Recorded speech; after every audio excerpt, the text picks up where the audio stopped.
Bonjour honorable maître Lumuna Ndibou. Bonjour mon cher. Oui, maître, pour ceux qui ne vous connaissent pas, si vous étiez demandé de vous présenter devant l'opinion qui vous suit, que diriez-vous? Je commencerai par dire que je suis Lumuna Ndibou, Jérôme. Je suis ressortissant de la province du Kasaï. Je suis licencié en droit. Je suis avocat de profession. Je suis commissaire du peuple. Je suis conseiller de la République. Je suis sénateur. Je suis ancien vice-ministre de l'Intérieur, de la sécurité du territoire. Il faut dire que ce sont vos anciennes qualités que vous occupez. Vous avez été un ancien sénateur, vous avez été un ancien commissaire du peuple. C'est exact ça, et j'allonge la liste pour dire j'étais aussi vice-ministre de l'Intérieur, plutôt de l'enseignement supérieur de la recherche scientifique. Donc, je suis et scientifique et politique. Je suis chef d'un parti politique dénommé Droite plurielle de la RDC.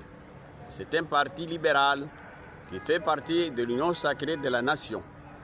Et je suis aussi un écrivain constitutionnaliste, auteur de l'ouvrage intitulé Pouvoir constituant en République démocratique du Congo de 1960 de Kasavubu, Mobutu à Kabila I. Cet ouvrage se trouve dans la bibliothèque pour ceux qui veulent le lire, qu'ils puissent s'imprégner. Ceux qui veulent connaître l'histoire du pays. On ne peut pas diriger le pays sans en connaître l'histoire.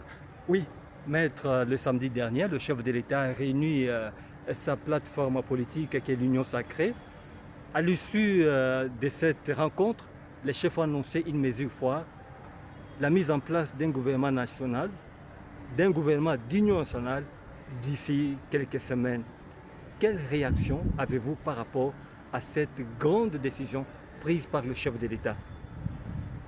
La réaction, la première, c'est que je suis candidat. Pour des raisons que je viens de donner, une riche expérience, fils de ce pays, un patriote, prêt à travailler pour la nation.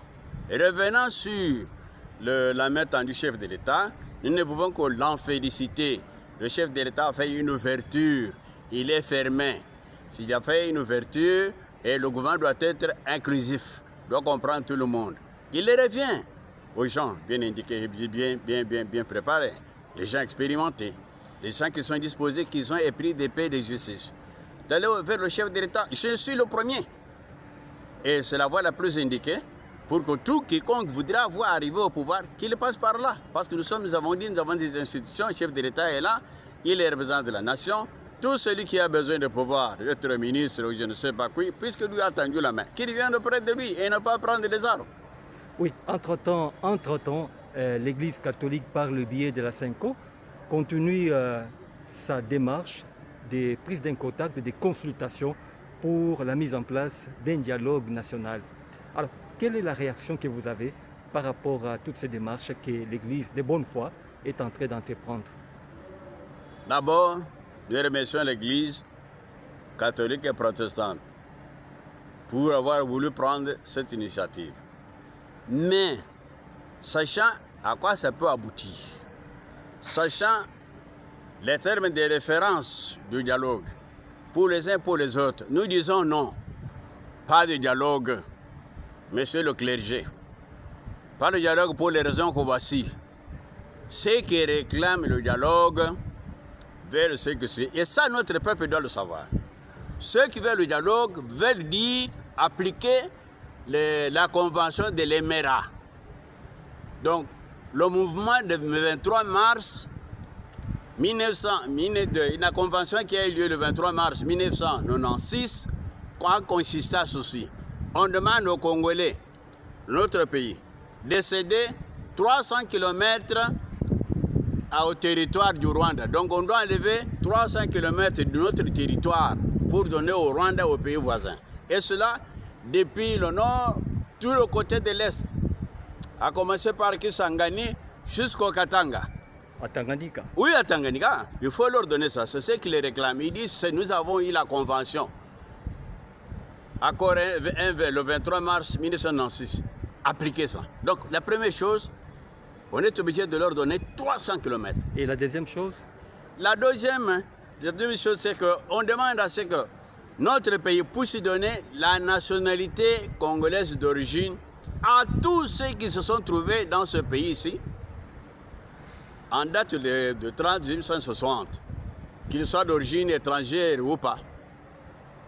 Généralement d'origine étrangère. Donc une nationalité collective. Une nationalité collective. Il faut donner. Si vous ne donnez pas, nous faisons la guerre. C'est pour ça qu'ils font la guerre. Ils disent, vous devez donner la nationalité collective. Si vous ne donnez pas, nous allons arracher cette nationalité par la force. Et c'est pour ça que nous ne serons pas donner la nationalité, parce que notre pays a une nationalité unique et exclusive. De plus aussi, et ça l'opinion doit se savoir, la constitution rwandaise dit ceci: la nationalité rwandaise d'origine ne peut pas être retirée. C'est-à-dire tout celui qui a la nationalité rwandaise d'origine ne peut pas s'en défaire, il ne peut pas s'en débarrasser. Et alors, que faire? Vous voulez avoir la nationalité congolaise d'origine tout en ayant la nationalité rwandaise d'origine, contrairement à la constitution du Rwanda même, dont vous prévalez. Dont vous prévalez. Alors, un problème assez sérieux, et ici, je ne sais pas le dire autrement. On ne peut pas prétendre à la nationalité congolaise d'origine tout en demandant à ce que le Congo puisse céder 300 km de son territoire au Rwanda. C'est une contradiction. Ou on est congolais, ou on est rwandais. Ou on est congolais, ou on est rwandais. Mais vous ne pouvez pas prétendre être congolais ou demander la nationalité congolaise, individuelle ou collective, mais tout en demandant à ce que le Congo puisse céder 300 km de son étendue au Rwanda. Mais de quelle nationalité on est? Ou on est congolais ou on est rwandais? De deux choses l'une. Alors, quelle est la troisième raison, le troisième élément? Le troisième élément, c'est le dialogue qui les réclame. Le dialogue a pour but une transition politique. Une transition politique a pour but le partage de pouvoir au niveau de la présidence de la République, au niveau du Parlement, au niveau des cours des tribunaux, au niveau de l'armée. En d'autres termes, l'infiltration. Donc, ils veulent avoir une nationalité par la force et avoir accédé au pouvoir par la force. Et c'est que ça qu'on dit, ou bien nous leur donnons, ou bien il faut la guerre. Comment voulez-vous, même une femme, elle peut dire non, je voudrais bien mourir, mais ce n'est pas pour mourir, nous allons vaincre. Nous n'allons pas accepter ça. Mobutu nous a laissé le pouvoir, Kabila a laissé, Kasavubu la même chose, Lumumba, tous ceux qui ont été pour ce pays nous ont laissé ce pays tel qu'il est et nous garderons notre pays tel qu'il est et tel qu'il doit être. Nous prenons l'exemple des Vietnamiens, ils ont résisté.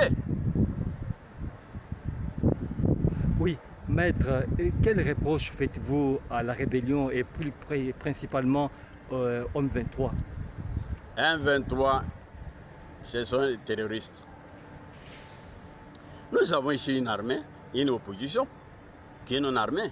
Celui qui prend les armes, il commet le crime de guerre, crime contre l'humanité, crime de génocide, on pille, on tue, on viole. Non, ceux-là sont des candidats au CPI, à la Cour pénale internationale. Ceux-là sont des candidats devant nos cours et tribunaux. Leur place n'est pas ici. Vous tuez les gens et vous venez encore pour diriger les gens là que vous avez tués. Vous dites non, je vous tue et je prends le pouvoir pour vous diriger. Non. Oui. Entre-temps, la population est appelée à la mobilisation par le chef de l'État afin d'arriver à bout de cette guerre qui nous est imposée par nos voisins.